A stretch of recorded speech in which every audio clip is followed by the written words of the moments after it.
কি রে, তোর কত বয়স হয়ে গেল, এখনো কি বিয়ে করবি না? যখন বিয়ে করার সময় আসবে তখনই বিয়ে করবো। সবাই তো বিয়ে করে নিচ্ছে। সবাই বিয়ে করছে বলে কেন বিয়ে করতে হবে? কখন আর করবি, কত বয়স হয়ে গেল প্লিজ, তোর? বিয়ে যখন ইচ্ছে আমি করতে পারি, এরকম কোনো ব্যাপার নেই যে আমাকে এক্ষুনি বিয়ে করতে হবে। প্লিজ একটু কথা বলুন আমার। যে আমার বেরোতে পারবে না, আমাকে মাথা একটা ব্যথা করছে না, আমি বিয়ে বিয়ে করে আর মাথা ব্যথা করিয়ে দিই না, দয়া করে প্লিজ। আমারও তো ইচ্ছা করে বিয়ে হবে, নাতিপুতি হবে, দেখবো।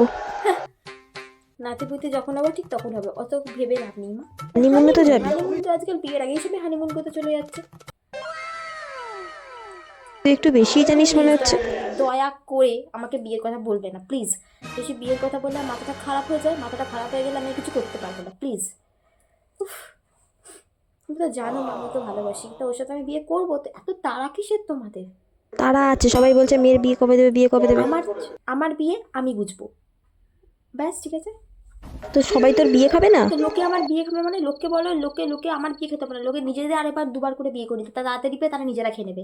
আমার বিয়ে খেতে হবে, সেই আসবে, সেই এতে নুন কম এতে নুন বেশি এসব বলে চলে যাবে। তো আমার বিয়ে করে কি লাভ মা লোক খাইয়ে? তো ওসব ফালতু কথা বললো না মা। আরে আসবে কাচের বাটি নিয়ে, একটা করে এই নিয়ে একটা করে ওই নিয়ে, কাচের বাটির সেটটা আমাকে, কাচের বাটি নিয়ে, কাচের গ্লাস নিয়ে, কাচের কাপ নিয়ে এসব নিয়ে চলে আসবে, বিছানার চাদর নিয়ে। আমার এসব নিয়ে কি হবে মা? আমার সব দরকার নেই, আমি যা আছি ঠিক আছে, ঠিক আছে, থ্যাংক ইউ। আরে বিয়েটা কর। ভালো লাগছে না।